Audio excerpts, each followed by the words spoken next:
Latent heat of vaporisation of water bye an experiment. Students, इससे पहले हमने discuss किया था लेटेंट हीट। अब देखते हैं कि इसको हम एक एक्सपेरिमेंट से किस तरह ऑब्जर्व कर सकते हैं। हम देखते हैं कि लेटेंट हीट को हम किस तरह वेरीफाई कर सकते हैं। तो पहले तो ये कि हम ये टर्म्स अगेन रिवाइज कर लेते हैं। अगर आप लेटेंट हीट पर देखें तो लेटेंट हमने डिफाइन किया था कि हम एक ऐसी क्वांटिटी को कहते हैं जो कि हिडन होती है, यानी कोई चीज एग्जिस्ट करती है लेकिन वो अपीयर नहीं होती, और उसको हम कहते हैं कि ये हिडन है, लेटेंट है। हीट हमने डिफाइन किया था as a transfer of energy, transfer of energy, यानी जब एक जगह से एनर्जी दूसरी जगह ट्रांसफर होती है, जब दोनों की एनर्जीज मुख्तलिफ हो तो ज्यादा वाली जगह से कम वाली की तरफ जब ट्रांसफर होती है उसको हम क्या कहते हैं, हीट कहते हैं। इसी तरह जो वेपोराइजेशन है वो हम कहते हैं कि जब लिक्विड स्टेट, किसी भी चीज का लिक्विड स्टेट चेंज होता है और गैस में कन्वर्ट होता है तो हम कहते हैं इस प्रोसेस को वेपोराइजेशन। अब देखिए, जो लेटेंट हीट ऑफ वेपोराइजेशन है उसको हम यूं डिफाइन कर सकते हैं कि अगर हम वाटर को हीट प्रोवाइड करते जाएं उसके बॉइलिंग पॉइंट पर, तो जो हीट आप प्रोवाइड करेंगे वो सारा का सारा उसको लिक्विड से गैस में कन्वर्ट होने के लिए यूज होगा, बाउंड ब्रेकिंग के लिए यूज होगा, लेकिन टेम्परेचर उस पर राइज नहीं करेगा। यानी जो हीट आप ट्रांसफर करेंगे वो टेम्परेचर को राइज नहीं करेगा, तो आपको ऐसा लगेगा कि ये हिडन है, अपीयर नहीं हो रहा, लेकिन एक्चुअली वो स्टेट चेंज करने में यूज होता है। अब इसको हम किस तरह एक्सपेरिमेंटली कर सकते हैं, देखिए फिगर को देखिए आप। फॉर एग्जांपल इसको हम नाम देते हैं फिगर नंबर 1। इसमें हमने एक फ्लास्क दिखाई हुई है, राउंड बॉटम फ्लास्क इसको कहते हैं। इसके अंदर वाटर है, देखिए हमने इसको लेबल किया हुआ है। ऊपर एक कॉर्क रखा हुआ है। कॉर्क एक्चुअली एक ऐसा मटेरियल है इंसुलेटिंग के यहाँ से अंदर और बाहर जो है हीट ट्रांसफर ना हो जाए, यानी अंदर का जो हीट है वो इमिट ना हो जाए और बाहर से सराउंडिंग से ये हीट इसमें इंटर ना हो जाए, तो इस इंसुलेशन के लिए हम रखते हैं। इसके अंदर हमने दो चीजें रखी है। फिर थर्मोमीटर, टेम्परेचर मेजर करने के लिए एक ऐसा डिवाइस होता है जिससे हम टेम्परेचर मेजर करते हैं, उसको हम कहते हैं थर्मोमीटर। टेम्परेचर क्या है, इसकी एवरेज काइनेटिक एनर्जी पार्टिकल्स की, जो इसको हम टेम्परेचर कहते हैं। और राइट साइड पर जो चीज हमने इसमें होल्ड किया हुआ वो है स्टेयर। स्टेयर की मदद से हम क्या करते हैं, जब आप इसको हीट अप करेंगे वाटर को, तो हम आहिस्ता आहिस्ता इसको शेक करते जाएंगे इससे, यानी इसको स्टेयर करते जाएंगे ताकि जो हीट है वो यूनिफॉर्मली सारे वाटर में डिस्ट्रीब्यूट हो सके। तो अब किस तरह हम करते हैं, देखिए फिगर नंबर 1 को जब आप हीट अप करते हैं, यानी फॉर एग्जांपल हम इस बॉटम को, इस वाटर को हम क्या करते हैं, हीट अप करते हैं। जब आप इसको हीट अप करते हैं, क्योंकि हीट क्या है हमारे पास, एनर्जी है। एनर्जी जब एक जगह से दूसरी जगह ट्रांसफर होती है उसको हम क्या कहते हैं, एनर्जी। जब आप वाटर को देखेंगे, वाटर में थर्मोमीटर आपने रखा हुआ है। सपोज हम कहते हैं कि वाटर का इनिशियल टेम्परेचर फॉर एग्जांपल हमारे पास है 20 डिग्री सेंटीग्रेड। तो जब आप इसको हीट अप करेंगे तो देखिए उसकी पर पार्टिकल एनर्जी बढ़ेगी, एज अ रिजल्ट टेम्परेचर बढ़ेगा। तो आप देखेंगे कि थर्मामीटर के अंदर जो मर्करी की लेवल है वो आहिस्ता आहिस्ता ऊपर जाएगा टेम्परेचर राइज करने के साथ साथ। एक पॉइंट ऐसा आएगा कि वहां पर टेम्परेचर स्टीडी बन जाएगा, रुक जाएगा। लेकिन इस प्रोसेस के दौरान आपने इसको स्टेयर भी करना है ताकि सारा का सारा टेम्परेचर जो है वो वाटर में यूनिफॉर्मली डिस्ट्रीब्यूट हो जाए थ्रू आउट द वॉल्यूम। वो सारे पानी में एक हर जगह पर एक जितनी ही एनर्जी जो है वो पहुंच जाए। तो आप देखेंगे कि जो थर्मोमीटर है जब टेम्परेचर बढ़ेगा तो एक खास पॉइंट पर जाकर वो क्या करेगा, वो स्टॉप हो जाएगा, यानी उसके बाद फिर ये बढ़ता नहीं है, राइज नहीं करता। उसको हम क्या कहते हैं, उसको हम कहते हैं 100 डिग्री सेंटीग्रेड, जो कि वाटर का बॉइलिंग पॉइंट है। बॉइलिंग पॉइंट वो टेम्परेचर है इसका जिस पर ये लिक्विड से गैसियस स्टेट में कन्वर्ट होना शुरू हो जाता है वाटर, उसको हम कहते हैं बॉइलिंग पॉइंट। तो आप देखेंगे कि 100 तक जब टेम्परेचर पहुंच जाए तो इसके बाद टेम्परेचर राइज नहीं करता। राइज क्यों नहीं करता, क्योंकि आप तो हीट उसको प्रोवाइड कर रहे हैं लेकिन फिर भी वो राइज नहीं करता। इसका मतलब ये है कि जो हीट आप उसको दे रहे हैं वो एक्चुअली मॉलिक्यूल्स के दरमियान बॉन्ड ब्रेक करने में यूज हो रहा है। फॉर एग्जाम्पल हम कहते हैं कि ये हमारे पास लेट सपोज मॉलिक्यूल है वाटर के, इनके दरमियान बॉन्ड होता है, एनर्जी होती है।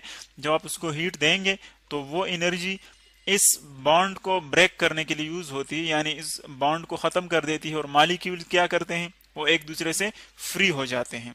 तो सारी की सारी जो हीट एनर्जी जो आप प्रोवाइड करते हैं वो इसी वर्क डन में यूज होती है, इसी पर्पस के लिए यूज होती है। तो इसीलिए हम कहते हैं कि सिर्फ बॉन्ड ब्रेकिंग में यूज होती है, बाकी जो मॉलिक्यूल्स की थर्मल एनर्जी है वहां पर यूज नहीं होती, उसको इंक्रीज नहीं करती, जस्ट बॉन्ड ब्रेकिंग के लिए वो कंज्यूम हो गई। तो इसीलिए चूंकि हम कहते हैं टेम्परेचर तब बढ़ता है जब मॉलिक्यूल्स की थर्मल एनर्जी बढ़ जाए, इन मॉलिक्यूल्स की या इस मॉलिक्यूल की। तो जब तक थर्मल एनर्जी नहीं बढ़ती, जब तक सिर्फ बॉन्ड ब्रेकिंग में यूज होती है, तब तक टेम्परेचर कांस्टेंट ही रहेगा।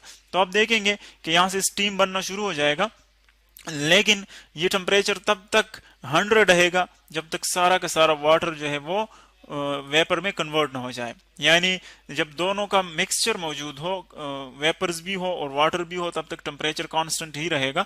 और जब सारा का सारा वाटर ट्रांसफॉर्म हो जाए, उससे वेपर्स बन जाए, तो फिर टेम्परेचर जो है वेपर्स का वो 100 से ऊपर बढ़ना शुरू हो जाएगा, क्योंकि अब फिर बाकी बॉन्ड्स नहीं रह जाएंगे तोड़ने के लिए। तो इसीलिए जो हीट आप फिर प्रोवाइड करेंगे वो सिर्फ मॉलिक्यूल्स की फिर थर्मल एनर्जी या काइनेटिक एनर्जी बढ़ाने में यूज होगी। तो फिर हम कहते हैं कि चूंकि एवरेज काइनेटिक एनर्जी को हम टेम्परेचर कहते हैं, तो इसीलिए फिर टेम्परेचर करना राइज करना स्टार्ट हो जाएगा। और अगर हम मैथमेटिकली इसको थोड़ा सा रिवाइज कर ले तो हम कह रहे थे कि जितना ज्यादा मैस होगा उतना ज्यादा इसके लिए हीट रिक्वायर्ड होगा, लेटेंट हीट ऑफ वेपोराइजेशन। उसको हम यूं लिख देते हैं, L V is proportional to M. L V latent heat of vaporisation है, एम इसका मैस है।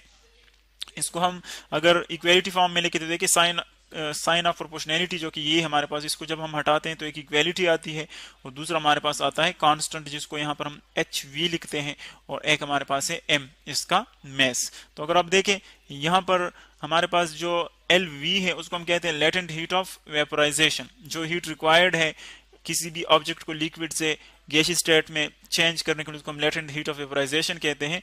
एम इसका मैस है। अब एच वी यहाँ पर कांस्टेंट ऑफ प्रोपोर्शनैलिटी है, जो कि प्रोपोर्शनैलिटी की जगह आया हुआ है। लेकिन अगर इसको हम डिफाइन करना चाहें तो कैसे डिफाइन करेंगे इसको? देखिए बोथ साइड्स हम देखते हैं इसको एम पे डिवाइड करते हैं ताकि हमारे पास सिर्फ एच वी ही आ जाए।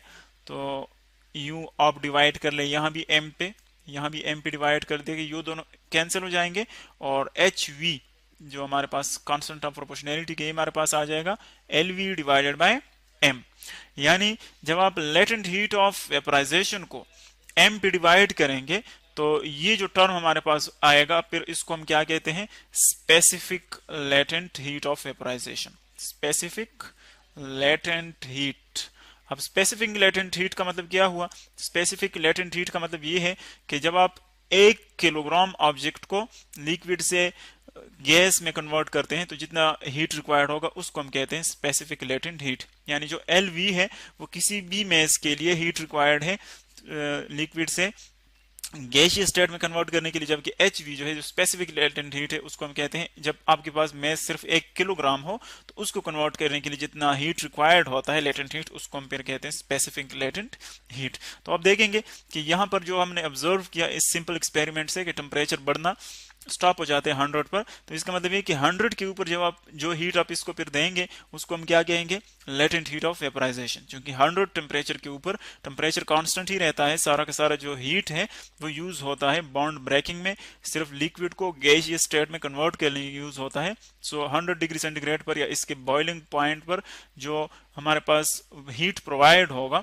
किसी भी सोर्स से, उसको हम कहेंगे लेटेंट हीट ऑफ वेपोराइजेशन। लेकिन एक और चीज इसमें है कि आप इसका प्रेशर कांस्टेंट रखेंगे। अगर आपने एटमॉस्फेरिक प्रेशर इसका चेंज कर दिया तो एटमॉस्फेरिक प्रेशर चूंकि उस पर भी डिपेंड करता है बॉइलिंग जो किसी भी लिक्विड का है, तो फिर जो है आपका बॉइलिंग पॉइंट वो डिफरेंट हो सकता है। एटमॉस्फेरिक प्रेशर आपने कांस्टेंट रखना है, और ये हमने डिटेल के साथ पढ़ा कि कितना वो अफेक्ट करता है चीजों को जो प्रेशर है।